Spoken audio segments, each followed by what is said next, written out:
Kabanata 3211 hanggang Kabanata 3220. Kabanata 3211. Isinandal ni Tiangka Buddha ang kanyang mga kamay at mahinahong nagsalita, mula noong sandaling pumasok ka sa lungsod ng tadhana, si Tiangka ay naglabas na ng mga utos. Ang Buddha ay minsang nagsabi, kung hindi mo babasagin, hindi mo matatayo. Kung babasagin mo, kung gayon matatayo ka. Hindi ibig sabihin ay hindi ka pumapatay. Kung kailangan mong pumapatay, pumapatay ka. Hanggat may Buddha sa puso ni Zenjiya, ano ang pagkakaiba ng pagpatay at pagliligtas? Mahinang natawa si Yehan, ngunit malabo niyang nakikita mula rito na ang dakilang banal na babaeng si Tiangka ay determinadong sumunod sa kanya. Terena, maraming mga lihim na tauhan ang naghihintay para nating lutisin. Matapos umalis doon, diretso sina Yehan patungo sa susunod na lugar. Sa sumunod na kalahating araw, ginawa ni Yehan ang parehong paraan. Sa pamumuno ni Qin Wanwan, isang inapo ng angkan ng pagbabawal sa demonyo, pinaalis nila ang 5 kapangyarihan ng demonyo pa. Mahigit 70 kapangyarihan ng demonyo ang namatay sa kanilang 5 kamay. Reyna ng langit, si Yehan ng lahi ng tao ay nakabukas talaga ng hindi kilalang lupain sa lungsod ng tadhana, napakaswerte naman nito. Narinig ito, at walang emosyong nagsalita ang Reyna ng langit na si Huang Zihao, ano naman kung swerte. Ang mga pagkakataong kanilang natuklasan ay sa mga demonyo rin sa huli. Binansagan nila ang ating mga demonyo, dapat nang magbayad si Yehan noon pa man. Kamusta na ang mga tauhan ng Tianlong sa harapan? Hindi pa, at hindi rin madaling hanapin ang hindi kilalang lupain, ngunit tinakpan natin ang ating lakas ng demonyo sa pamamagitan ng dambana ng tadhana, kaya hindi tayo matutukoy ng grupo ng Tianlong. Maging maingat ka, ito ang pagkakataon para bumalik ang ating lahi ng demonyo. Isang matinding ekspresyon ang lumitaw sa mata ni Reyna ng langit na si Huang, matapos silang binansagan ni Yehan, ang mga nangungunang batang makapangyarihan ng lahi ng demonyo ay walang nakuhang anumang benepisyo. Bumalik, sa tingin mo ba may pagkakataon ang mga demonyo? Gayunpaman, sa sandaling iyon, sa harapan ni Reyna ng langit na si Huang Zihao, hawak ni Yehan ang espada ng mga pagsubok at bumaba mula sa langit na parang isang Diyos ng pagpatay. Nakita ito, at nagtirberbir ang puso ni Reyna ng langit na si Huang Zihao, Yehan, bakit ka narito? Ako dapat ang magtatanong niyan sa iyo, ngunit sa palagay ko wala ka ng pagkakataong sumagot, mamatay ka. Sa isang iglap nang matapos magsalita si Yehan, isang nakakatakot na liwanag ng espada ang tumama sa kalawakan, papalapit kay Reyna ng langit na si Huang. Ang espadang ito ay nagdulot kay Reyna ng langit na si Huang Zihao, isang makapangyarihang pinuno sa tuktok na antas ng dakilang hari ng demonyo, ng krisis sa buhay at kamatayan. Kalasag ng hari ng demonyo. Malakas na sigaw ni Reyna ng langit na si Huang, at isang set ng itim na kalasag ang nagprotekta sa kanyang katawan. Sa isang iglap, lumaki ang katawan ni Reyna ng langit na si Huang hanggang 3 metro ang taas, at isang martilyo ng kulog ang malakas na hinampas sa espada ni Yehan. Karapat-dapat ka bang harapin ako, masyado kayong makasarili na mga demonyo, mamatay kayo. Saksak. Ang nakakapigil hiningang liwanag ng espada ay bumagsak, sinira ang martilyo ng langit, at sa huli ay hinati ang katawan ni Reyna ng langit na si Huang, na lumaki hanggang 3 metro, sa 2 kalahati. Ang dakilang hari ng demonyo sa tuktok na antas ay walang karapatang harangan si Yehan na hawak ang espada ng mga pagsubok. Ang Reyna ng langit na si Huang ay pinatay ni Yehan, at ang natitirang batang pinuno ng demonyo ay natalo rin ng pag-atake ng 4 na babae at namatay. Harapin ng mga demonyo, kahit na may kalahating banal na lakas si Qin Wanwan, sa pamamagitan ng likas na lakas ng pagbabawal sa demonyo, na may pagkakahigpit laban sa mga demonyo, ay maaari ring patayin ang batang makapangyarihan sa larangan ng dakilang hari ng demonyo. Ito na ang ikapitong kapangyarihan ng demonyo. Inibalik ni Yehan ang kanyang espada sa kanyang kaluban, at nakatayo kasama ang 4 na babae. Sa oras na ito, ang mga pangunahing Reyna ng langit at mandirigma ng Tianlong ay dumating rin sa kalawakan na hindi kalayuan. Nang dumating si Yehan doon, naunawaan na niya sina Shaben at Lin Chi. Ang Reyna ng langit na si Huang ay sumusunod sa likod ng mga general ng Reyna ng langit ng Tianlong, at ang larawan ay natural na isang hindi kilalang lupain, ngunit bago iyon, kahit na sinadya ni na Shaben, Lin Chi at iba pa na maghanap, hindi nila natuklasan ang anumang anino ng demonyo sa kanilang likod. Boss! Napakabilis mo namang gumalaw, dapat mong iwan sa amin ang ilang kamay para magsanay. Lumapit si Leng Shuya na may pagreklamo, at ang ilang iba pang general ng Reyna ng langit ay sumunod sa kanya. Kung hihintayin kitang gumalaw, baka lahat tayo ay inapi ng mga demonyo. Walang paggalang na sinabi ni Lin Chi kay Leng Shuya. Naglaban na sila noon, ngunit bagaman maaaring sugpuin ni Leng Shuya, na nasa tuktok na antas ng paunang reyna ng banal, si Lin Chi, na nasa kalahating banal na antas, hindi niya ito matagal na mapipigilan.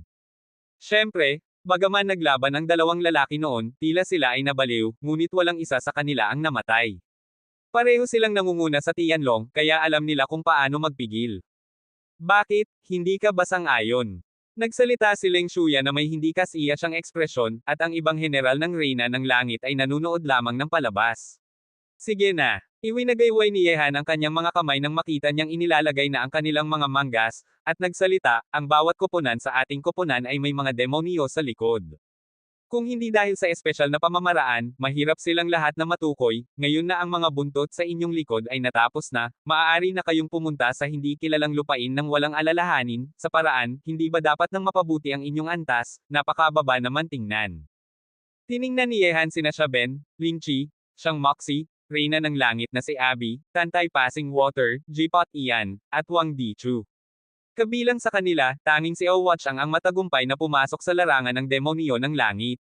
Si Leng Shuya ay isang reyna ng banal na, at ang ibang pitong ay nasa kalahating banal na antas pa rin. Matapos pumasok sa lungsod ng tadhana ng matagal na, dapat nang mapabuti ang kanilang lakas noon pa man. Nakatingin sina Silly Ben at iba pa kay Yehan na umalis kasama ang apat na babae na may itim na linya sa kanilang mga mukha, bagaman gustong nila sabihin na ikaw ay kalahating banal din.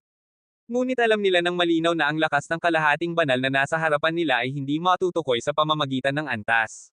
Kabanata 3212.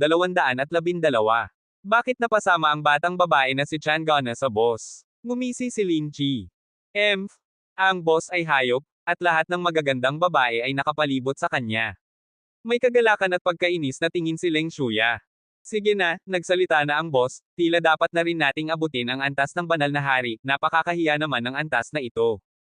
Sa lakas ni na Shaben, Lin Chi, ang mga dakilang reyna ng langit, at ang dalawang dakilang general, kaya na nila nang abutin ang antas ng banal na hari, ngunit ang panghihikayat na hanapin ang hindi kilalang lupain ay halos nagpabaliwala sa kanila ng problema sa kanilang sariling antas. Matapos umalis kasama ang Tianlong at ang mga pangunahing reyna ng langit at general, ang gawain na harapin ang mga demonyo ay natural na hindi pa tapos. Matapos putulin ang 7 kapangyarihan ng demonyo na sumusunod sa likod ng bawat koponan, diretso ni na Yehan pababa sa pamamagitan ng dambana ng tadhana patungo sa susunod na koponan. Natural na maraming singsing ng buhay ang nakuha ni na Yehan sa pamamagitan ng pagpatay sa mga batang makapangyarihan ng lahi ng demonyo sa kanilang paglalakbay. Gayunpaman, hindi pa makapasok si Yehan sa ika-5 lugar, kaya hindi niya pinahintulutan ang kanyang mga singsing ng buhay na lumampas sa 40 milyong hangganan, at karamihan sa mga singsing ng buhay ay ibinigay sa 4 na babae. Juzi, sa mga taong ating ipinadala, ilang kapangyarihan ang nawalan ng kontak, kabilang na ang reyna ng langit na si Huang. Sa ika-4 na lugar, matapos marinig ang mga salitang ito, biglang binuksan ni Wang Chuyi, ang pinuno ng lahi ng demonyo na nagmumeditasyon, ang kanyang mga mata, at ang mga itim niyang mata ay parang dalawang matalim na espada na tumusok sa kalawakan. Alam ko na, ipaalas ang natitirang mga tao, hindi pa rin tayo nakipaglaban sa kanya ngayong pagkakataong ito, napakawalang lakas na kalaban. Bumantong hininga si Wang Chuyi, ang higanti ng lahi ng demonyo. Alam niyang karamihan sa mga taong kanyang ipinadala na nawala ng kontak ay malamang na pinatay ni Yehan, at ang bilis ng pagtugon ng kabilang panig ay lampas sa kanyang inaasahan. Ngayon, tanging sa pamamagitan ng pagtawag pabalik ng ibang mga tao na may buhay pa ay hindi magdudulot ng karagdagang pagkatalo ang mga demonyo. Juzi, natuklasan na ba ni Yehan ang ating mga aksyon? Ngunit tinakpan na natin ang ating lakas sa pamamagitan ng dambana ng tadhana, paano nila tayo madaling matukoy? Dahan-daang huminga si Wang Chuyi, ang hari ng demonyo, at nagsalita, mayroon tayong sariling desisyon, at natural na mayroon din siyang sariling paraan para labanan tayo. Nais niyang gamitin ang pagkakataong ito para bumalik, ngunit tila medyo walang kabuluhan iyon. Ang taong ito ay palaging may mga hindi inaasahang hakbang, ipaalas ang lahat ng iba pang tao, nakita na niya ang ating mga pamamaraan. Oo, higanti. Yehan? Yehan? Posible bang ikaw talaga ang aking kalaban sa buhay na si Wang Chuyi? Kung mayroong ako na si Wang Chuyi sa mundong ito, bakit mayroong ikaw na si Yehan? Bumantong hininga si Wang Chuyi sa kanyang puso, bagaman ang pagkatalo sa kanyang mga tauhan ay talagang nagpaiyak sa kanya, ngunit ang pagkakaroon ng napakalakas na kalaban ay nagpasya rin sa kanya, isang napakakomplikadong pag-iisip. Gayunpaman, kahit na ikaw ang kalaban, hindi ko hahayaan na lampasan mo ako sa buhay na ito, si Wang Chui. Dapat may resulta tayo sa isa't isa. Alinman ikaw ang mamatay o ako. Isang nakakatakot na pagkakasakal ang lumitaw sa higanti ng demonyo na ito. Hindi siya natatakot sa pagkatalo. Ang kanyang posisyon bilang higanti ng demonyo ay nakuha sa pamamagitan ng buhay at kamatayan, tagumpay at pagkatalo. Para sa pagkatalo, hindi pa sinubukan ni Wang Chui, ngunit ang mga taong nakalampas sa kanya ay lahat ay nahulog sa kanyang paa sa huli, at siya ang naging huling nagwagi, na kumuha ng posisyon bilang higanti ng lahi ng demonyo. Sa ngayon, kahit na matalo siya sa kamay ni Yehan, si Wang Chui, ang higanti ng lahi ng demonyo, ay hindi basta-basta susuko. Sa ngayon, bahagyang pinigilan ni Yehan ang ibang apat na walang kapantay na tauhan sa lungsod ng tadhana. Tungkol kay Yehan, lahat ay sinasadya na panatilihin ang pagpapaubaya, ngunit sa huli, dapat may isang tao na lalabas para baguhin ang sitwasyong ito. Isang tao lamang ang hindi makakapalaban sa iyo para ngayon, ngunit ano naman kung magdagdag ka ng ilang katulong pa. Sa palagay ko ang ibang mga tao ay mas interesado sa susi para buksan ang hindi kilalang lupain kaysa sa akin. Dahan daw ang bumalik ang kumpiyansang ngiti sa magandang mukha ni Wang Chui. Ang pagmamayari ng lihim na ito ay hindi sapat para talunin si Yehan, kaya ang tanging paraan ay ang pagsasama-sama sa iba. Dapat sabihin na, bilang higanti ng lahi ng demonyo, si Wang Chui ay talagang isang natatanging pinuno at mahusay na estratehiko. Mayroon siyang ibinibigay at nakukuha. Kung nais niyang harapin si Yehan, dapat niyang ibigay ang ilang bagay. Kung nais niyang pagsamasamahin ang iba, dapat niyang ibahagi ang ilang yaman, para tiyakin ang tagumpay. Siyempre, hindi alam ni Yehan ang plano ni Wang Chui, ang higanti ng lahi ng demonyo, ngunit mula noong siya ay hiwalay sa mga general ng Tianlong at iba pang reyna ng langit, sa mga sumunod na ilang koponan, kahit na maraming beses na ginamit ni Qin Wanwan ang lakas ng pagbabawal sa demonyo, hindi pa rin niya natuklasan ang anino ng mga demonyo, kaya paminsan-minsan ay nakakatagpo sila ng ilang nakakalat na miyembro ng mga demonyo.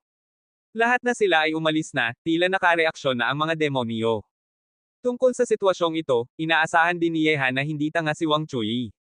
Kung may nangyari sa mga kapangyarihan ng demonyo na sumusunod sa bawat koponan, tiyak na inaasahan ng kabilang panig na inaatake na niya ang mga demonyo, kaya agad niyang inalis ang natitirang mga tao sa kanyang pamamahala. Ngunit walang problema, ginawa rin nating magdusa ang mapagmataas na higanti ng lahi ng demonyo ngayong pagkakataong ito. Ang mas mahinang kapangyarihan ng lahi ng demonyo sa lungsod ng tadhana ay isang suntok din sa kanila. Malamig na ngumiti si Yehan sa kanyang puso. Nagsalita si Yeching, gayunpaman, nakareaksyon na ang mga demonyo, at medyo magiging problema para nating hanapin ang taong nagpahayag ng lihim. Nagsalita si Yehan, huwag kang mag-alala, dahil ang taong ito ay napili ng gumalaw, tiyak na gagawa siya ng ibang aksyon sa hinaharap, ngunit talagang mahalaga na matuklasan ang taong ito ng maaga. Sa palagay ko ang taong ito ay dapat na nasa isa sa mga susunod na koponan. Kung nasa nakaraang koponan sila, matagal nang nawala ang mga demonyo, kaya pinaliit na natin ang sakop ng ating pagtutok. Mayroon pang ilang koponan na natitira, saang koponan mo sa palagay nasa loob ang taong ito? Tiningnan ni Ozishuan si Yehan at tanong. Nagsalita si Yehan, mayroon na akong target sa aking isip, ngunit hindi pa ako sigurado. Kabanata 3213. Pagkatapos ay nagsalita si Yeching, sa ating koponan, ang akademya ng Xinwo ang may pinakamaraming miyembro, ngunit walang isa sa kanila ang dapat na may kaugnayan sa mga demonyo. Ang bundok ng Tian daw ay walang mauibong din, at ang lahi ng tao na pinamumunuan ni Kuya Li ay mas hindi malamang. Wala rin si Zi, kaya natitira na lamang ang mga henyo mula sa real na pamilya ng Chanho, real na pamilya ng Jiaolong, at real na pamilya ng Yindai, pati na rin si Yun Mocking mula sa pamilyang Yun sa Shenzhou, at ang dalawang alagad ni Xiaohan na sina Li Hentian, Lulan Yizi at iba pa. Posible bang? Nagtinginan si Ozishuan at Yeching, tila nakahanap sila ng sagot sa mata ng isa't isa. Iwinagayway ni Yehan ang kanyang kamay at nagsalita, kalimutan na natin, ang anumang sagot, bago ito ay haka-haka lamang, tara na, dahil tapos na ang tungkol sa mga demonyo, maglibot na rin tayo sa ikaapat na lugar na ito para tingnan kung makakatagpo tayo ng ilang pagkakataon. Walang nagtutol sa apat na babae, at kahit si Qin Wanwan ay ayaw bumalik sa koponan ni Li Zhengdao. Ang pagsunod kay Yehan ay natural na magdudulot ng mas maraming benepisyo. Gayunpaman, matapos lamang maghanap sina Yehan at ang apat na babae sa ikaapat na lugar ng kalahating araw, biglang nakatanggap si Yehan ng mensahe mula kay Zi. Sa lahat ng koponan na naghahanap ng hindi kilalang lupain, si Ziyi ay nagtatag ng sariling koponan, hindi niya piniling makipagkoponan sa sinuman, ngunit sa kanyang lakas, syempre ay hindi niya kailangan iyon. Mga dayuhang lahi labas ng kalangitan, dumating kaagad. Nakita ang mga salitang ito, tumusok ang kilay ni Yehan. Sa lakas ng batang babae na si Ziyi, hindi pa nakikita ni Yehan ang kabilang panig na ganito kagalit. Posible bang nakatagpo siya ng dayuhang lahi labas ng kalangitan? Ano ang problema? Ang kakaibang pag-uugali ni Yehan ay nakakuha ng pansin ni Yeching. Narinig ito, at nakasimangot si Yehan at nagsalita, tila kailangan nating pumunta muna sa isang lugar, bakit hindi ninyo muna makipagkita kay kuya at iba pa, at pupunta ako sa inyo matapos kong tapusin ang bagay na ito. Bakit, natatakot ka bang magiging sagabal tayo? Nag-ikot ng mata si Ao Zishuan. Umiiling si Yeching at nagsalita, kung may ginagawa ka, paano natin matutulungan kang tumingin lamang? Nakita ito, hindi na pinagtatalunan ni Yehan at direktang nagsalita, sige na lang, puntahan natin ngayon ang dambana ng tadhana, tila ang batang babae na si Ziyi ay nasa panganib. Narinig ang mga salita ni Yehan, kahit sina Yeching at Ao Zishuan ay nakasimangot. Alam nila kung gaano kalakas si Ziyi. Bagaman bihira siyang gumalaw matapos pumasok sa lungsod ng tadhana, ang kabilang panig ay palaging may nakahiwalay na lakas ng katahimikan sa anumang bagay. Hindi rin piniling umalis sina Chanjia Buddha at Qin Wanwan, at pagkatapos ay dumating sina Yehan at ang 5 sa dambana ng tadhana, at direktang naipalipat sa lokasyon ni Ziyi sa pamamagitan ng dambana ng tadhana. Buzz buzz buzz. Sa ibabaw ng isang kalawakan, sabay na lumitaw sina Yehan at ang 5. Ito ay isang napakainit na mundo. Kahit na nakatayo sa kalawakan na ito, naramdaman ni Yehan ang isang nakakatakot na init na dumating. Tumingin sa harapan, may isang dagat ng lava na patuloy na nagpapalabas ng init, at ang pulang lava ay ginawang pula ang langit. Ito ay talagang isang bulkan na lugar, at napakalakas ng elemento ng apoy. Nagsalita si Yeching. Kalimutan na muna natin iyon, pag-usapan na lang natin ang paghahanap kay Ziyi, tiyak na nasa paligid ito, mag-ingat. Nanguna si Yehan at lumipat sa nakakatakot na lava, ngunit sa loob ng 1,000 metro, nakita ni Yehan ang nakakatakot na nilalang sa harapan. Sa loob ng dagat ng lava na may apoy, may isang lumilipat na bundok, na gumagalaw sa dagat ng lava na may apoy, tila lumulutang kasama ang lava mula sa malayo. Nakita ito, unang tumakbo si Yehan patungo sa lumilipat na bundok. Ang bundok na ito ay ganap na itim, at hindi ito natunaw sa dagat ng lava. Bukod pa rito, may isang madilim na pasukan sa ibaba ng bundok. Whoosh! Pumasok si Yehan sa pasukan sa ibaba ng bundok. Napakadumi at umuusok ang loob. Kung maglalagay ka ng isang timba ng tubig dito, maaaring matuyo ito sa mas mababa sa 1 minuto. Bigla na lamang, si Yehan na tumakbo sa pasukan ng kuweba ay biglang naramdaman ang isang napakalakas na lakas ng pagtulog na sumalakay sa kanya. Ang lakas na ito ay halos nagpahiga sa kanya sa malalim na pagtulog sa isang iglap. Ziyi! Hiniyak ni Yehan ang kanyang dila ng husto. Ang tanging tao na makakapamahala ng napakalakas na batas ng panaginip ay si Ziyi. Ngunit ang batas ng panaginip na ito ay napakatakot, kahit na si Yehan ay nahihirapang lumakad pa. Bawat hakbang na kanyang ginagawa, ang dakilang batas ng panaginip ay nagdudulot sa kanya ng walang hanggang pagkagod, at nagpapahiga sa kanya sa malalim na pagtulog. Tila ang batang babae ay talagang nasa panganib. Ang dakilang batas ng panaginip na ito ay hindi makakapaghintay ng isang sandali. Batang lalaki, kung nais mong pumasok, mahulog ka na lamang sa panaginip. Tanging sa pamamagitan ng pagkahulog sa panaginip ay makakapapasok ka gamit ang lakas ng panaginip. Sabi ni Suzuko kay Yehan sa oras na ito. Panaginip. Nagsalita si Suzuko, oo, panaginip. Tanging sa pamamagitan ng pagsunod sa lakas ng dakilang panaginip na ito ay makakapalakad ka ng hakbang-hakbang. Dapat din na nararamdaman ng batang babae na darating ka, ngunit sa sandaling ito ay dapat niyang kinakaharap ang ilang mahihirap na bagay. Ang dakilang batas ng panaginip ay hindi makakapaglaho kahit na sa isang sandali. Kabanata 3214. Narinig ito, tumingin si Yehan sa labasan na nasa harapan, malapit na tila ngunit parang malayo pa. Ngumuya siya ng mga ipin, agad na inalis ang kanyang kamalayan, at hinayaan ang nakakatakot na batas ng panaginip na balutin siya at salakayin ang kanyang katawan patungo sa panaginip. Sandali lang, parang may 1,000 kilo ang bigat ng talukap ng mata ni Yehan, at nahulog siya sa malalim na pagtulog habang nakatayo sa daang ito. Ang nakakatakot na lakas ng dakilang panaginip ay dumating, na nagpahiga sa kanya na nakatayo sa daanan papunta sa malalim na pagtulog at lumitaw sa panaginip. Ngunit ang panaginip ni Yehan ay hindi ibang panaginip kundi ang kasalukuyang tanawin at daanan. Gayunpaman, ang pagkakaiba ay walang paglusot ng nakakatakot na lakas ng panaginip, kaya madaling nakalakad si Yehan sa loob ng daanan. Sa dulo nito ay may isang sinaunang kuweba. Ang kuwebang ito ay 100 metro ang taas at kasing laki ng isang basketball court. Sa gitna nito ay may isang nakakatakot na pool ng lava, na umaapaw ng pulang lava, at ang napakainit na hangin ay nagpapahirap sa paghinga. Matapos pumasok doon, agad na nakita ni Yehan si Ziyi, na nakakulong ang mga paa at nakapalibot ang dakilang batas ng panaginip sa buong kuweba sa kanyang pamamahala. Pamumula ang kanyang mukha, mabilis ang paghinga, at hindi stable ang kanyang kalagayan. Kahit ang kanyang magandang mahabang damit na tila hindi kailanman pinapalitan ay may mga gasgas, at makikita ang kanyang malahiyas na balat, ang tanawin ay napakabango. Ngunit walang panahon si Yehan na pahalagahan ang iba pang tanawin, ngayon, ito ang unang pagkakataon niyang makita si Ziyi na ganito kahirap. Batang babae. Nagulat si Yehan, ngunit nang hakbangin niya ang paa, biglang naramdaman niyang isang napakasamang lakas ang bumalot sa kanyang katawan. Ang lakas na ito ay puno ng walang pag-iingat na pagsalakay at may lakas na nagpaiinit at nagpahina sa kanyang katawan, na nagpatalon sa kanya pabalik ng ilang hakbang. May dumating na naman. Tila kasama mo rin ito, pumasok sa mundo sa pamamagitan ng panaginip. Sa palagay mo ba may kakayahang baguhin niya ang lahat habang nasa panaginip siya?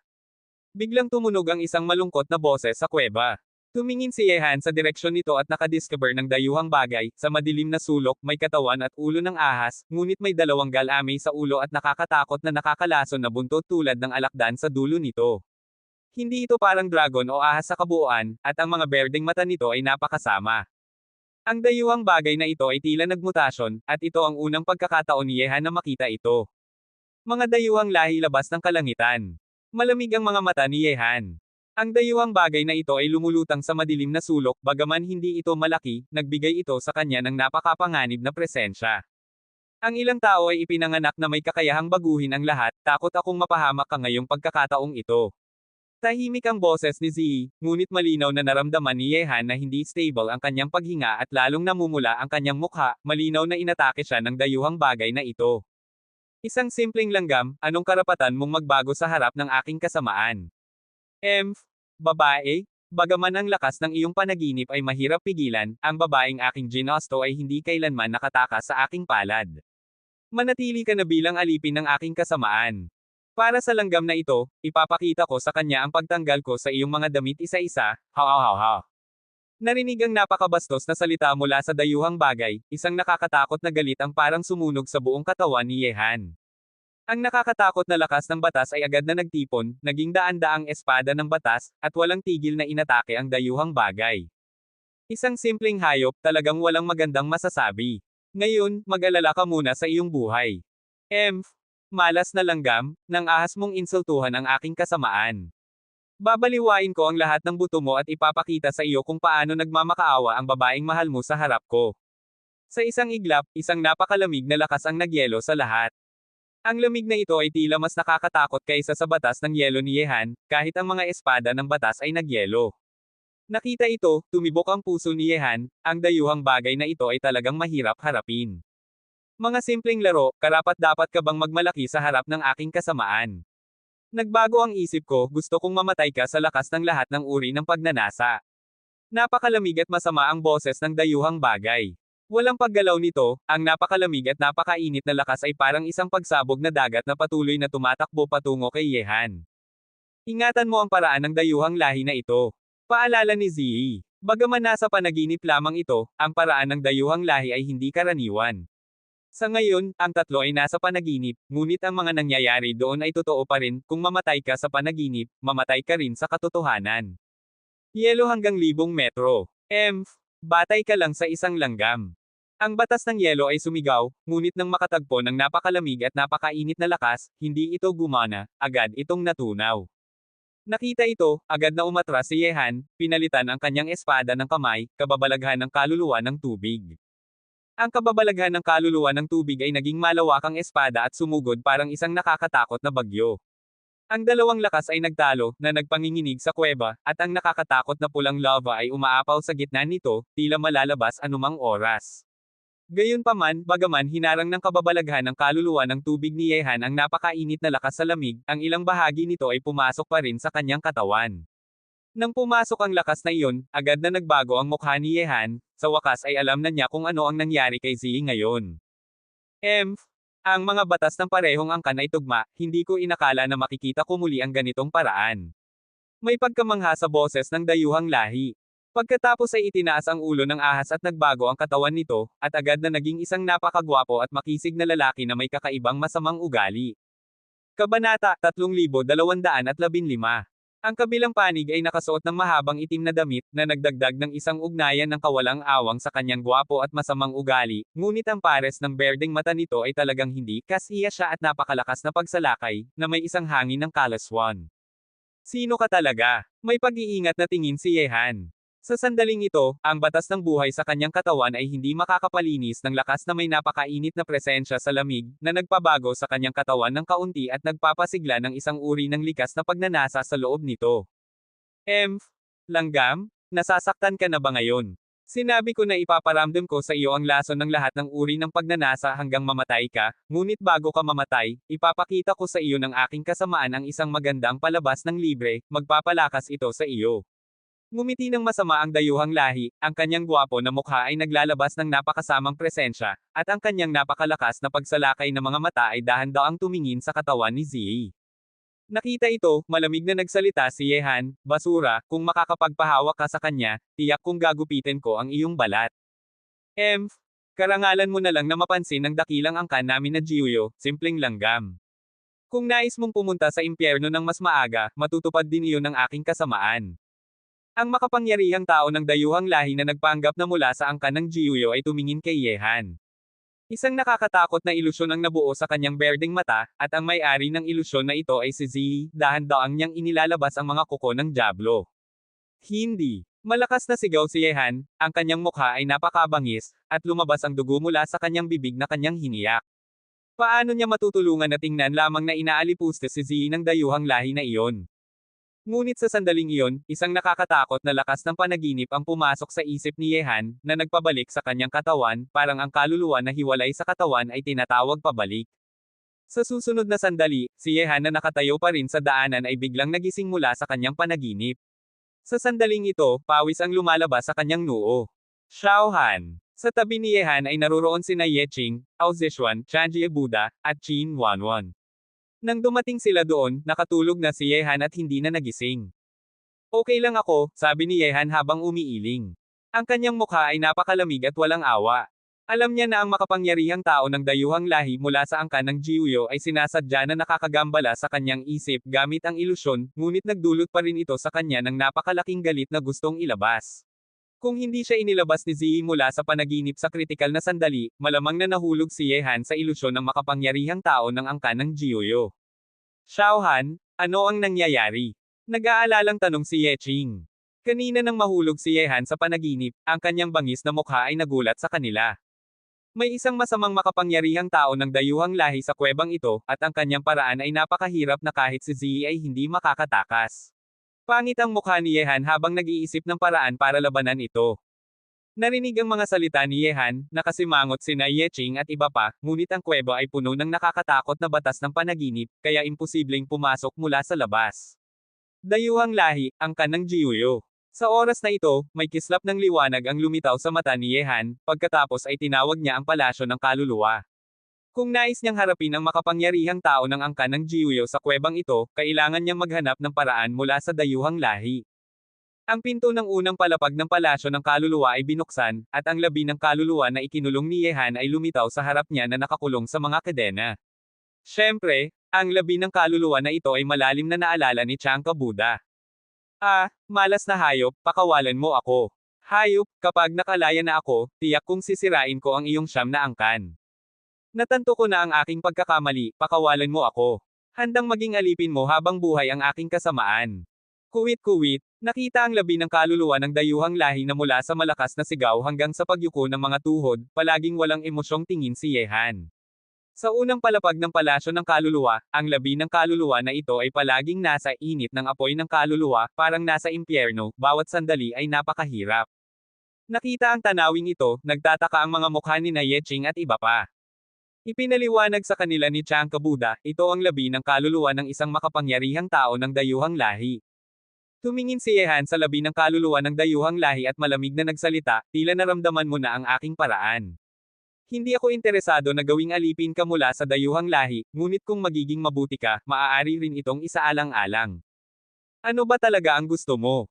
Nanginginig ang boses ng labi ng kaluluwa ng dayuhang lahi. Talagang ayaw niyang pumasok sa unang palapag ng palasyo ng kaluluwa, para sa isang anyo ng buhay na kaluluwa, ito ay halos walang hanggang purgatorio. Malamig na nagsalita si Yehan, mayroon akong tanong, mas mabuting sabihin mo ang totoo. Kung hindi, ipaparamdam ko sa iyo ang paraan na mas masahol pa kaysa sa kamatayan. Narinig ito, nanginginig ang labi ng kaluluwa ng dayuhang lahi. Talagang puot at takot niya si Yehan ngayon. Kabanata 3216. Patuloy na malamig na nagsalita si Yehan, bilang dayuhang lahi labas ng kalangitan, dapat mong narinig ang tungkol sa angkan ng Jiuyo. Gusto kong malaman kung paano matatalo ang angkan ng Jiuyo. Angkan ng Jiuyo. Nagpahinga ang labi ng kaluluwa ng dayuhang lahi at may pagkainaalis na nagsalita, alam ko na ang angkan ng Jiuyo, aking kasamaan. Bagaman hindi ito kabilang sa siyam na dakilang angkan labas ng ating teritoryo, ito ay isang pagkakaroon na pangalawa lamang sa kanila. Bagaman hindi malakas ang lakas ng labanan ng lahing ito, ang kanilang paraan ay napakasama, kaya kahit labas ng ating teritoryo ay napakakapangit ng angkan ng Jiuyo. Punta ka na sa mahahalagang punto, gusto kong malaman kung paano matatalo siya. Malamig na nagsalita si Yehan. Hindi na siya interesado sa mundo labas ng teritoryo ngayon, at nasa panganib pa rin si Ziyi. Narinig ito, tapat na nagsalita ang labi ng kaluluwa ng dayuhang lahi, ang angkan ng Jiuyo ay likas na kalaswan, parehong lalaki at babae. Kapag ganap ka ng kinokontrol nila, magiging alipin at laruan ka nila. Ngunit para matatalo sila, kailangan mo lamang ng apoy, ang angkan ng Jiuyo ay likas na malamig, at ang lugar na kanilang tinitirhan ay napakalamig na lugar, kaya likas silang natatakot sa apoy. Ang lugar na ito ay napakainit, kaya hindi mahirap na matatalo ang angkan ng Jiuyo na iyong binanggit. Narinig ito, may kislap ang mata ni Yehan. Ang sinabi ng labi ng kaluluwa ng dayuhang lahi ay may katotohanan, at ang dagat ng lava na may apoy ay talagang napakainit na lugar. Okay, magaling ka ngayon. Bibigyan kita ng ilang pagkakataon pa, ngunit kung matuklasan kung sinungaling ka, maghanda ka na para sa kamatayan. Hindi na pinansin ni Yehan ang takot na sigaw ng labi ng kaluluwa ng dayuhang lahi at muling ikinulong ito sa unang palapag ng palasyo ng kaluluwa. Pagkatapos ay muling nahulog si Yehan sa panaginip at muling dumating sa kuwebang iyon. Hoy! Malas na langgam, nang ahas kang bumalik pa. Nakita ang pagbabalik ni Yehan, ang napakagwapong mukha ng makapangyarihang tao ng angkan ng Jiuyo ay naglabas ng nakakatakot na lamig. Ang lakas ng panaginip ni Zi ay halos babasagin na ang linya ng depensa, kaya hindi niya hahayaan na makagambala pa si Yehan. Basura, narinig ko na ang angkan mo na Jiuyo ay napakakapangit sa mundo labas ng teritoryo. Ngayon, ipaparamdam ko sa iyo ang aking paraan. Malamig na ngumiti si Yehan, halika na, apoy. Ubo. Sa isang iglap, ang mga naglalagablab na apoy ay sumunog sa kuweba, na sumikop sa bawat sulok. Ang lugar na ito ay napakainit na may napakatakot na lava, kaya lalong naging nakakatakot ang batas ng apoy na kinokontrol ni Yehan, lahat ay tumakbo patungo sa makapangyarihang tao ng angkan ng Jiuyo. Nakita ito, biglang nagsigaw ang makapangyarihang tao ng angkan ng Jiuyo sa takot. Ang mga naglalagablab na apoy ay sumikop sa kanya, parang kanyang kalaban na likas, na nagpabago sa kanyang tunay na katawan. Talagang gumagana. Malamig na ngumiti si Yehan, at ang lava na apoy sa kuweba ay agad na naging malalaking dragon ng apoy na lumalaganap sa makapangyarihang tao ng angkan ng Jiuyo na nagbago sa kanyang katawan. Malas na emperador na may sumpa, hayop, hayop. Sa mga naglalagablab na apoy, patuloy na nagsisigaw ang makapangyarihang tao ng angkan ng Jiuyo sa takot, parang puot na puot siya sa emperador na may sumpa na kanyang binanggit. Narinig ito, may kislap ang mata ni Yehan, at muling tinawag niya ang palasyo ng kaluluwa. Ang walang bilang na kadena ay agad na lumaki patungo sa makapangyarihang tao ng angkan ng Jiuyo, na halos hindi makalaban dahil sa mga naglalagablab na apoy, at ang kanyang kaluluwa ay pinilit na hilahin mula sa kanyang katawan. Langgam, ano ang ginawa mo sa akin? Ililipat kita sa isang lugar na mas masunurin. Gamit ang paggalaw ng kamay ni Yehan, ang kaluluwa ng makapangyarihang tao ng angkan ng Jiuyo ay ikinulong din sa unang palapag ng palasyo ng kaluluwa. Matapos gawin ang lahat ng ito, huminga ng maluwag si Yehan. Ngunit nang tumingin siya kay Zi, isang sinag ng lila ang tumakbo patungo sa kanya, at ang malahiyas na damit ni Zi ay naging mga piraso at abo. Isang perpektong katawan na hindi pa niya nasisilayan ng maayos ay nakapalibot sa kanyang katawan parang pugita. Ang halik ng kanyang mga labi ay nagpablangke sa isip ni Yehan sandali, ngunit ang kasiya siyang halimuyak ay agad na nagpasigla sa laso ng lahat ng uri ng pagnanasa na nasa kanyang katawan pa rin. Ang mga panaginip ay hindi kailanman totoo, pati na rin ang mga bagay na nangyayari doon. Gayunpaman, ang pagkakataong ito ay napakatotoo para kay Yehan na mahirap itong alisin sa kanyang alaala. Hindi niya inakala na sa panaginip ni Zi ay magkakaroon sila ng napakagandang pagkakaibigan. Dahan-daang nagising si Yehan mula sa panaginip. May mapanglo ng ngiti sa kanyang bibig. Ang mga bagay na nangyayari sa panaginip ay maaaring totoo o hindi, ngunit ano bang klaseng panaginip ito? Sa panaginip na kinokontrol ni Zi, kahit na siya ay nasugatan, ang kanyang tunay na katawan ay masasaktan din, at kung mamatay siya, mamatay din ang kanyang tunay na katawan. Kaya ang mga bagay na nangyayari sa kanyang panaginip ay totoo. Bagaman walang malapit na pisikal na pakikipag-ugnayan sila. Mapanglo nang umiti si Yehan. Ang batang babae na si Zi. Isipin ito, naramdaman niya ang pagkakasala, bagaman ang kabilang panig ay talagang nabuhay ng libu-libong taon. Gayunpaman, kung ang tao ay si Chanka Buddha, mas matatanggap ni Yehan, ngunit ang tao ay si Zi, isang taong hindi niya kailanman inisip na magkakaroon ng anumang pagkakasala. Xiaohan, ano ang problema? Nakita ni Yeching na nagising si Yehan mula sa panaginip, ngunit nabahala siya dahil sa kanyang walang buhay na ekspresyon. Kabanata 3217. Wala lang. Agad na umiling si Yehan. Hindi niya maaaring sabihin kay Yeching at iba pa ang tungkol dito.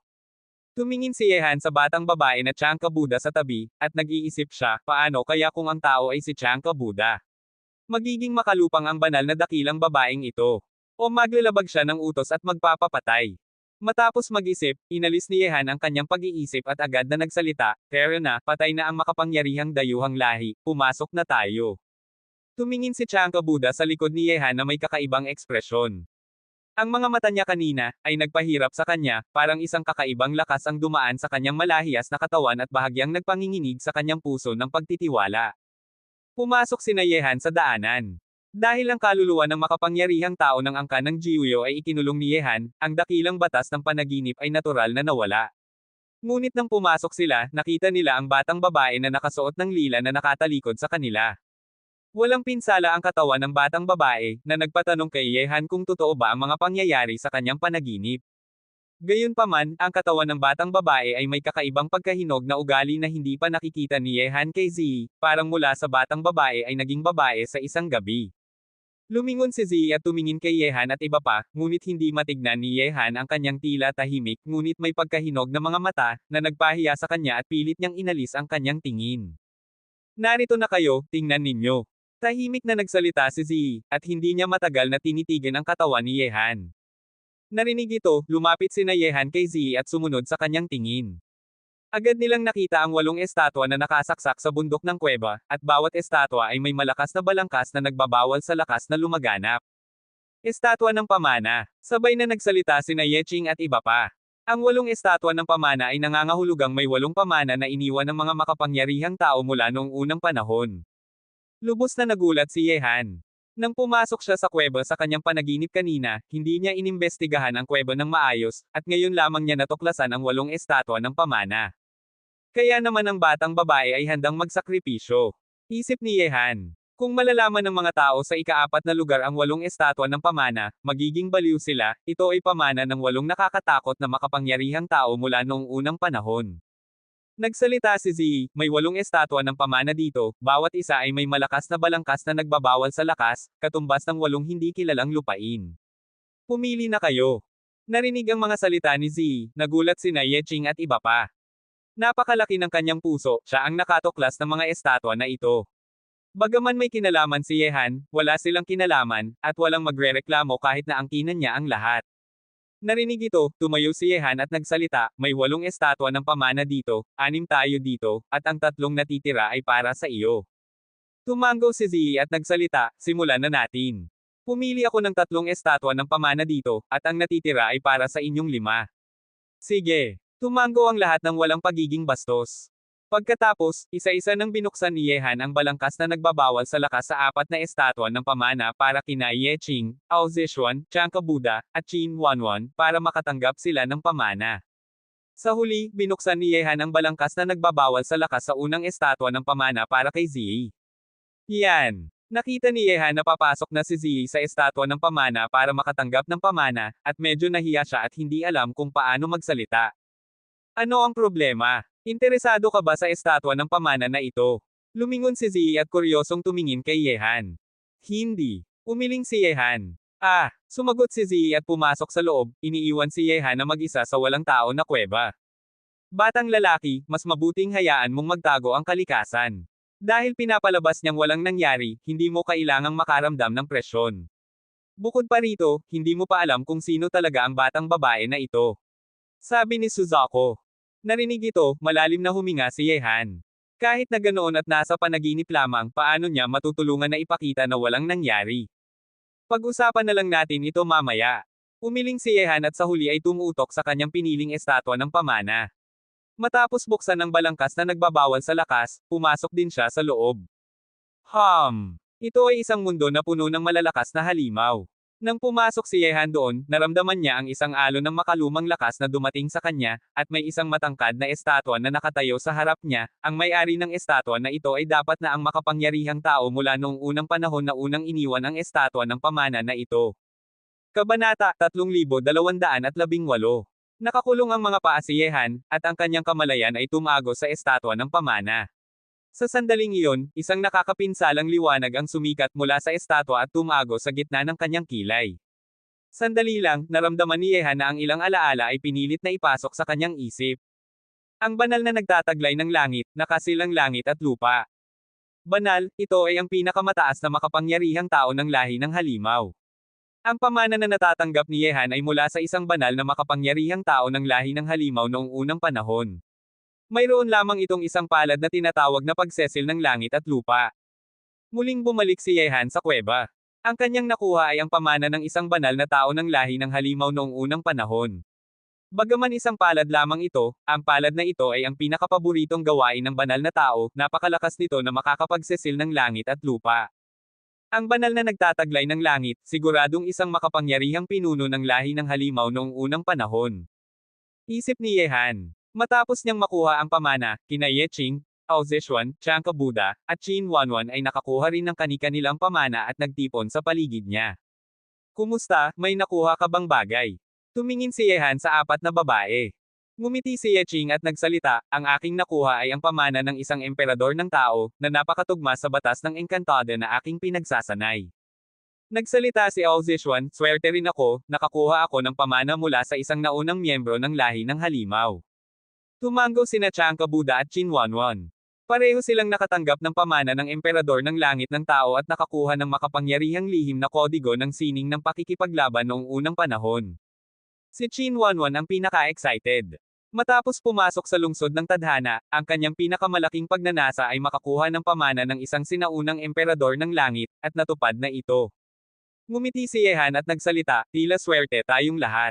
Ang 8 estatwa ng pamana ay mula sa pinakamakatapang na mga tao ng iba't ibang lahi, kaya tiyak na para sa atin ito. Tila tama ang aking pagpili. Ang pagsunod kay Yeshizo ay ang pinakamahusay na desisyon. Malaki ang iyong swerte, at ang mga sumusunod sa iyo ay natural na makakakuha nito. Isinandal ni Chanka Buddha ang kanyang mga kamay at nagsalita. Sa puntong ito, sumang-ayon sina Yeching at ang tatlo. Hindi nila kailanman nakita ang malaking swerte sa katawan ni Yehan noon. Sa oras na ito, lumitaw din si Ziyi sa tabi ni Yehan matapos tanggapin ang pamana ng unang estatwa. Sa 8 estatwa ng pamana, 6 na naging abo na, at 2 na lang ang natitira. Nakita si Ziyi na lumitaw, nahiya si Yehan at hindi alam kung paano magsalita, ngunit unang nagsalita si Ziyi, tila maganda ang inyong mga nakuha. Salamat po, ate. Excited na sabi ni Qin Wanwan. Nakatanggap na siya ng pamana ng emperador ng langit, kaya lahat ay kasiya siya sa kanya. Hindi ko kailangan ng pamana kundi ang paraan para pumasok sa larangan ng emperador, kaya marami itong walang kabuluhan para sa akin.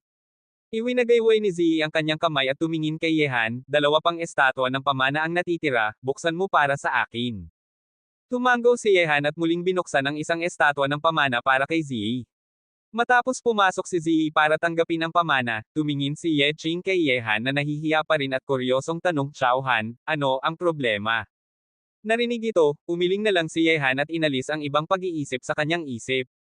Isinip niya ang kaluluwa ng makapangyarihang tao ng angkan ng Jiuyo na ikinulong niya sa unang palapag ng palasyo ng kaluluwa at nagsalita, ang kaluluwa ng makapangyarihang tao ng angkan ng Jiuyo ay ikinulong ko. Hindi dapat madali na makulong dito ang taong ito. Maraming buto sa kuweba, tila ang mga taong pumasok dito ay naloko ng taong ito. Maaari ko na siyang tanungin ngayon. Matapos sabihin iyon, binuksan ni Yehan ang palasyo ng kaluluwa at tinawag ang kaluluwa ng makapangyarihang tao ng angkan ng Jiuyo na ikinulong doon. Ngunit nang makita muli si Yehan, walang pagmamalaki at pagkamapagmataas ang makapangyarihang tao ng angkan ng Jiuyo. Ang kanyang kaluluwa ay ikinulong din doon, at ang pagtingin sa kanyang pagdurusa sa apoy ng kaluluwa ay mas masahol pa kaysa sa pagpatay sa kanya. Tila kailangan nating gumamit ng hindi karaniwang paraan para harapin ang inyong mga dayuhang lahi, kung hindi, hindi kayo magiging tapat. Tumingin si Yehan sa kaluluwa ng makapangyarihang tao ng angkan ng Jiuyo na natatakot at ngumisi, kung ikukumpara sa labi ng kaluluwa ng He Jiao, ang kaluluwa ng makapangyarihang tao ng angkan ng Jiuyo ay walang lakas ng loob. Ang labi ng kaluluwa ng He Jiao ay may lakas ng loob kahit na nakatira doon ng ilang araw. Narinig ito, mapagpakumbaba na nagsalita ang kaluluwa ng makapangyarihang tao ng angkan ng Jiuyo, tama po ang sinabi ng Panginoon. Susunod po ako sa inyo mula ngayon. Hinihiling ko lang na huwag ninyo akong ipasok doon muli. Isinip ang unang palapag ng palasyo ng kaluluwa, nanginginig ang kaluluwa ng makapangyarihang tao ng angkan ng Jiuyo. Kahit napatayin siya, ayaw niyang pumasok doon muli. Hehe, hindi ko sinabi na ako ang inyong Panginoon, hindi ako masyadong mataas. Ngumiti si Yehan, ngunit mahilig akong magbigay ng pagkakataon sa iba, basta't tapat ka. Hindi ko alam kung ano ang gustong tanungin ng Panginoon. Sasabihin ko po ang lahat ng alam ko. Nanginginig na sabi ng makapangyarihang tao ng angkan ng Jiuyo. Matalino rin siya, alam niyang may tanong si Yehan sa kanya. Paano ka nakulong dito noon? At ano ang tungkol sa sumpa ng emperador ng langit na iyong binanggit? Tahimik na tanong si Yehan. Nakulong. Umiling ang makapangyarihang tao ng angkan ng Jiuyo at may puot na nagsalita sa kanyang mukha ng kaluluwa, binansagan ako ng emperador ng langit gamit ang isang lihim na kodigo na nagsisil ng kaluluwa, kaya hindi ako makalabas ng kuweba habang buhay. Kapag lumabas ako, ang aking kaluluwa ay malalagok ng apoy ng napakainit na lugar na ito. Kaya't kailangan kong manatili sa kuweba at hindi makalabas, kapag lumabas ako, ang napakainit na lugar na ito ay malalagok ang aking kaluluwa. Kabanata 3219. Ang sumpa ng emperador ng langit. May kislap ang mata ni Yehan at nagsalita, kaya't noong pumasok ka rito, umiiral pa rin ang sumpa ng emperador ng langit.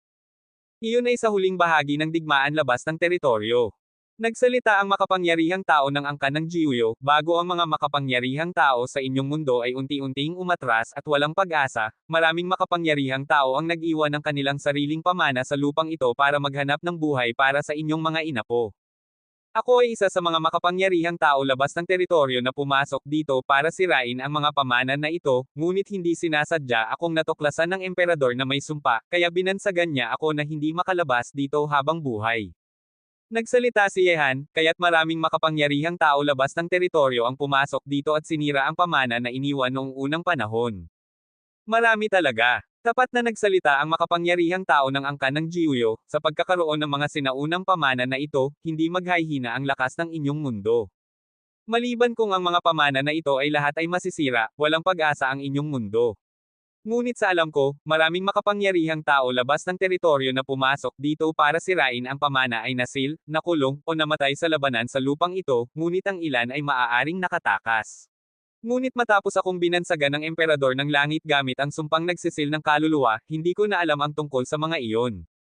Narinig ito, unti-unting lumitaw ang ilang larawan sa isip ni Yehan, ang masamang espirit ong Shangshen na ikinulong ni Bai Chongtian sa Tore ng Bakal, ang lahing tatlong mata na pinigilan ng pinakamataas na sandata ng Diyos, ang labi ng kaluluwa ng He Jiao na inilabas ni Chanka Buddha mula sa isang hindi kilalang lupain, at ang makapangyarihang tao ng angkan ng Jiuyo, lahat sila ay dapat na bahagi ng mga dayuhang kaaway na pumasok sa lungsod ng tadhana para sirain ang sinaunang pamana. Bukod pa rito, ano pa ang alam mo? Tumingin si Yehan sa makapangyarihang tao ng angkan ng Jiuyo na parang matalim na espada. Sa ilalim ng mga mata ni Yehan na parang matalim na espada, nanginginig na nagsalita ang kaluluwa ng makapangyarihang tao ng angkan ng Jiuyo, Panginoon, alam ko lamang na hindi susuko ang siyam na dakilang angkan sa inyong mundo. Ang pagsalakay ng aking lahi sa inyong mundo ay hindi ganap na matagumpay, ngunit hindi bababa ay nagpahina ito sa taoismo ng inyong mundo ng 10,000 taon. Tungkol sa huling bahagi ng digmaan labas ng teritoryo, wala akong alam, mula noong ako ay binansagan, hindi na ako lumalabas. Malamig na nagsalita si Yehan, sana huwag mo akong sinungaling, dahil bukod sa iyo, maaari akong magtanong sa iba. Kung malalaman ko na sinungaling mo ako, alam mo ang mangyayari sa iyo. Umiiling at tumango ang makapangyarihang tao ng angkan ng Jiuyo. Alam niyang maaari pa ring magtanong si Yehan sa iba, hindi lamang ang kanyang kaluluwa ang ikinulong sa unang palapag ng palasyo ng kaluluwa. Marahil ay may bagong kasosyo na sasali sa kanya sa hinaharap. Patuloy na nagsalita si Yehan sa makapangyarihang tao ng angkan ng Jiuyo, sabihin mo ang tungkol sa digmaan labas ng teritoryo. Gusto kong malaman ang mga pangyayari sa huling digmaan labas ng teritoryo. Narinig ito, na interesado ang apat na babae na sina Yeching. Anong klaseng digmaan ang sumiklab noong nakaraang panahon laban sa mga dayuhang lahi labas ng teritoryo? Narinig ito, medyo nahihirapang nagsalita ang makapangyarihang tao ng angkan ng Jiuyo, Panginoon, hindi ko talaga alam kung paano nagsimula ang digmaan labas ng teritoryo. Tanging ang mga mataas na opisyal ng Siyam na dakilang angkan ang nakakaalam ng ilang lihim. Ang aming angkan na Jiuyo ay hindi kabilang sa Siyam na dakilang angkan, tanging sumusunod lamang kami sa mga utos nila para salakayin ang inyong mundo. Kaya't hindi ka gaanong kapakipakinabang sa akin. Muntik nang sumigaw si Yehan. Nanginginig ang kaluluwa ng makapangyarihang tao ng angkan ng Jiuyo at agad na nagsalita, Panginoon, ang inyong mundo ay nakaligtas ng ligtas ng 10,000 taon. Sa palagay ko ay dahil ang pintuan ng mundo na nag-uugnay sa dalawang eroplano ay sarado. Kung hindi, hindi makakaligtas ang inyong mundo ng 10,000 taon. Kapag muling binuksan ang pintuan ng mundo, iyon ang oras na magpapatuloy ang pagsalakay ng Siyam na dakilang angkan sa inyong mundo. Ang pintuan ng mundo. Tumingin si Yehan sa kaluluwa ng makapangyarihang tao ng angkan ng Jiuyo. Nagsalita ang makapangyarihang tao ng angkan ng Jiuyo, ang pintuan ng mundo ay isang daanan na nag-uugnay sa dalawang mundo. Hindi ko alam ang mga detalye, ngunit sa palagay ko ay sarado ang daanan para ngayon. Alam ko rin na ang lupang ito ay lumalapit ng mas malapit, at ang kasalukuyang pamana ay magiging mas malakas.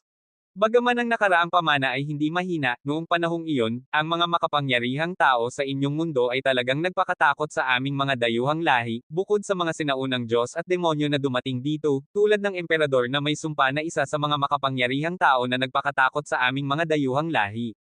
Ang kanyang pamana ay dapat na nasa likurang bahagi. Mga sinaunang Diyos at demonyo, tila hindi ka gaanong walang kabuluhan. Sinulyapan ni Yehan ang makapangyarihang tao ng angkan ng Jiuyo at nagsalita, dahil binanggit mo ang mga sinaunang Diyos at demonyo, hindi ka siguradong hindi pamilyar sa kanila, di ba? Patuloy na nagsalita ang makapangyarihang tao ng angkan ng Jiuyo, ang mga sinaunang Diyos at demonyo ay mga pagkakaroon na parang Diyos sa inyong mundo. Ang mga sinaunang Diyos at demonyo na umiral noong unang panahon ay maaaring bilangin gamit ang isang kamay, sila ang tunay na pinuno ng inyong mundo at tinatawag na mga Diyos. Noong nagsimula ang digmaan labas ng teritoryo, sila ang nanguna sa mga pinakamataas na makapangyarihang tao sa inyong mundo na tumawid sa pintuan ng mundo at labanan ang aming hukbo ng dayuhang lahi labas ng teritoryo sa malawak na dagat ng mga bituin. Ang 100 na emperador ay tumawid sa dagat ng mga bituin.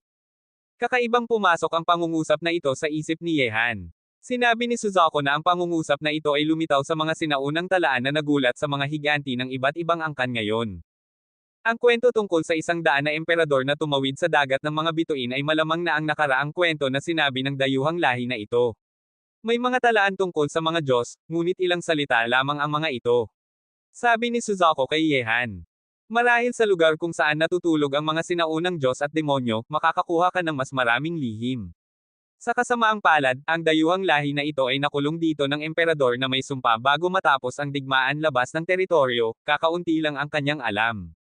Isip ni Yehan. Ang labi ng kaluluwa ng Heijiao ay malamang na hindi rin makakaalam ng mas maraming bagay na hindi alam ng makapangyarihang tao ng angkan ng Jiuyo. Sabi ni Suzuko, huwag kang mag-alala, marami na nating alam tungkol sa unang panahon, maaari nating gawin ito ng hakbang-hakbang.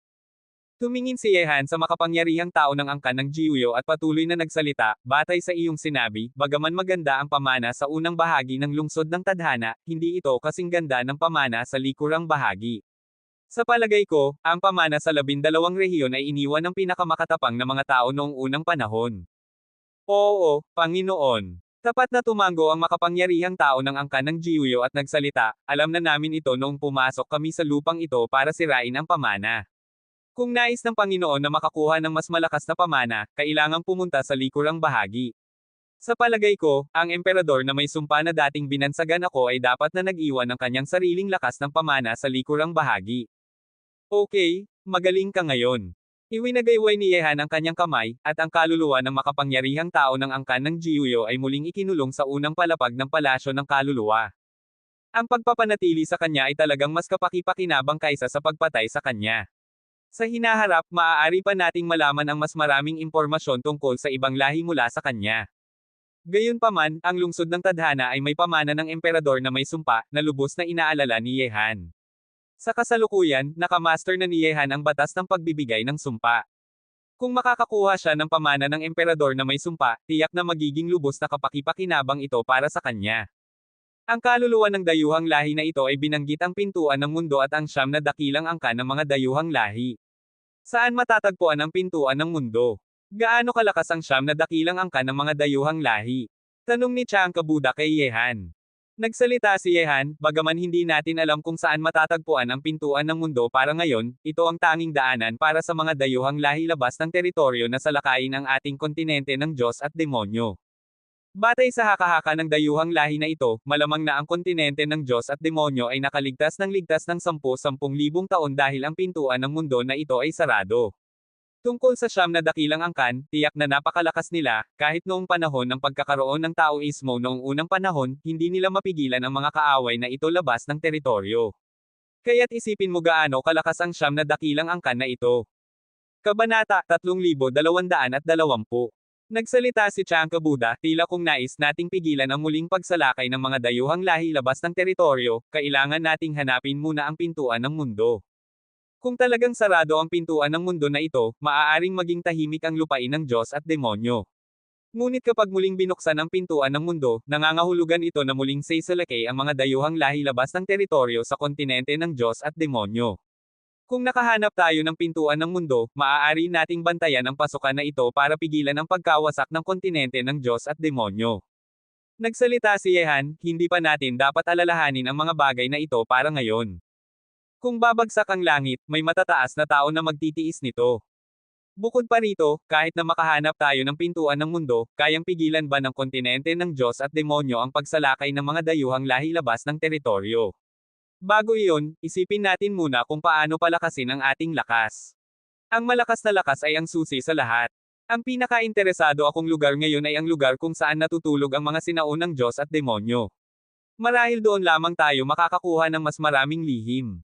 Hindi matagal na nanatili sina Yehan sa kuweba. Matapos tanggapin ni Zi ang huling estatwa ng pamana, umalis sila sa kuweba. Ngunit matapos umalis mag-isa si Zi at hindi piniling sumama kay Yehan at iba pa.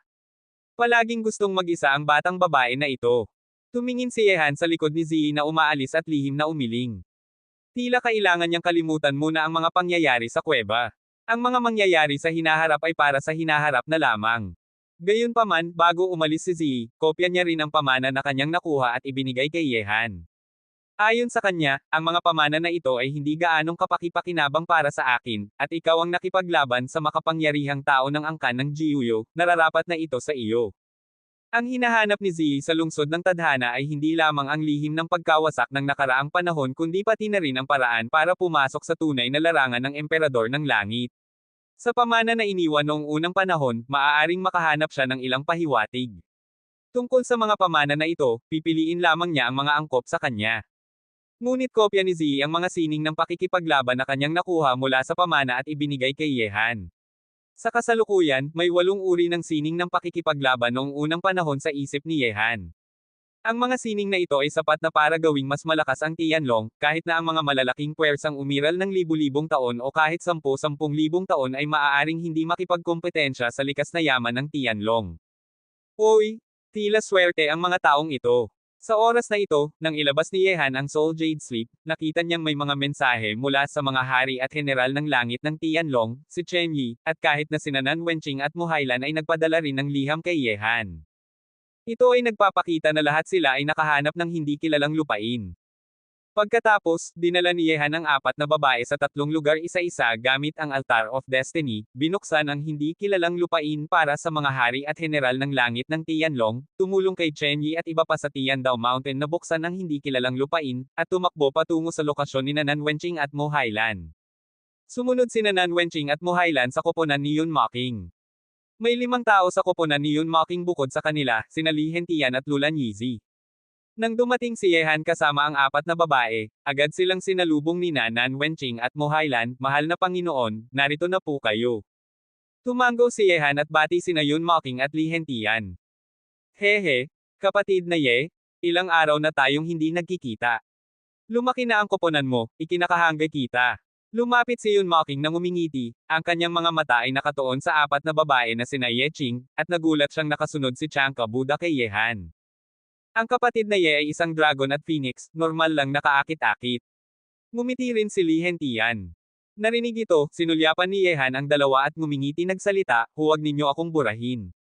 May ilang tao pang kasama ako, kaya natural na mas masaya ang araw. Ngunit tila kulang ang isang tao sa inyo, di ba?"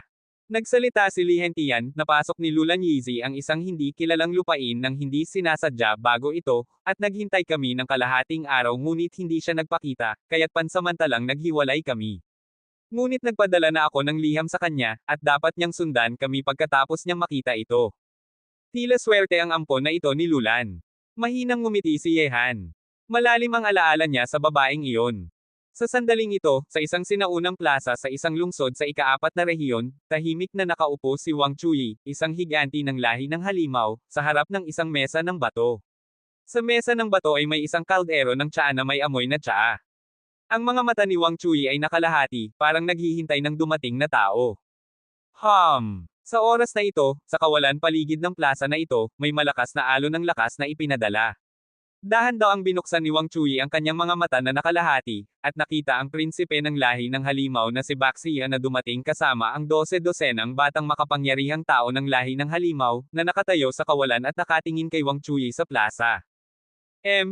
Ikaw? Wang Chuyi? Talagang may pagkakataon na magpahinga, ngunit wala akong ganitong oras. Sabihin mo, ano ang layunin mo sa pag-anyaya sa akin dito? Sa ibabaw ng kawalan, muntik nang sumigaw ang Prinsipe Baxia, ang kanyang malakas na boses ay tumagos sa kalangitan at lupa na ito. Narinig ito, mahinang ngumiti si Wang Chuyi at nagsalita, "Prinsipe Baxia, bakit ka nagmamadali? Hindi ka lamang ang inanyayahan ng higanti na ito ngayon. Ngayon na narito ka, bakit hindi ka muna bumaba at umupo? Kapag dumating ang 2 pang tao, pag-usapan natin ito ng detalyado." May iba pang tao pa. Pikit mata na nagsalita ang Prinsipe Baxia, kaya't may pagpupulong ka rin sa unang emperador at Kang Tianzan. Tungkol kay Yehan, inalis ng Prinsipe Baxia ang kanyang pansin. Sa kasalukuyan sa lungsod ng tadhana, mahinang pinigilan ni Yehan ang lahat ng hindi kapani-paniwalang tauhan sa listahan ng kandidato para sa emperador ng langit. Lahat ay nagtitiis at naglalayo sa kanya.